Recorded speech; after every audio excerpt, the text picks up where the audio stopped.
back to Red Glasses Talks. The title of the day is The Day After Christmas. So it's very difficult, I think, for a lot of us who are followers of Jesus to focus after the day of Christmas. And what are we supposed to learn before the days after Christmas?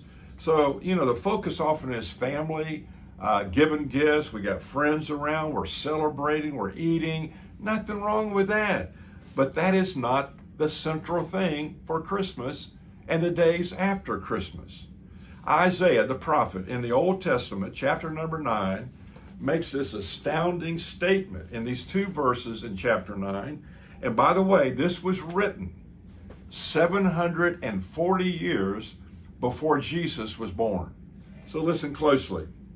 For a child is born to us, a son is given to us, and the government will rest on his shoulders. These will be his royal titles: Wonderful Counselor, Mighty God, Everlasting Father, Prince of Peace. 700 years before Jesus was born. But he was born. And if you read in John chapter 1, verses 1 and 2, and then down to verse 14, we read the following. In the beginning, the Word already existed. He was with God, and he was God. He was in the beginning with God. So who's the Word? We'll go down to verse 14. Then we really get something very exciting here. So the Word became human and lived here on the earth among us. He was full of unfailing love and forgiveness.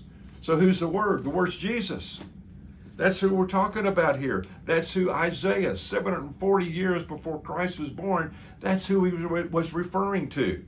So here's the question I want to ask you. How do you look at not only Christmas Day, but the days after Christmas, the weeks after Christmas, the months and years after Christmas?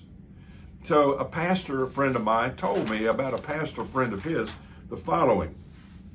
He said, the pastor told me one time that he looked out over his congregation. He said, I get the feeling sometimes as they sit there staring at me that someone is about ready to stand up and make a motion saying, I move that we receive the information and be dismissed.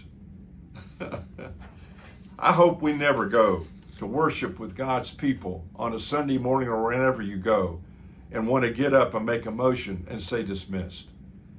If we do that, then we're going to miss the main thing. And the main thing is Jesus, my friend. So here are two questions I want to pose to you. Number one, Jesus has arrived on this planet, lived, died, and rose again. But has he arrived in your life? Do you know that for sure? None of the stuff about Christmas, about Jesus, about church, about any of it makes any sense if Jesus is not allowed to come into your life. He will never barge his way in. You have to receive him. You have to take the gift of his grace and say, Jesus, come in and take residence in my heart. Have you done that?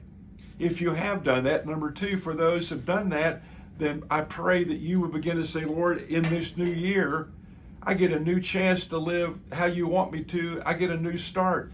How do you want to live? How do you want to live your life following Jesus? Yep, the days after Christmas. Let me tell you something. If you follow him and in your life do everything to please him, your life will never be the same again. The days after Christmas, they're going to be great. You think about that.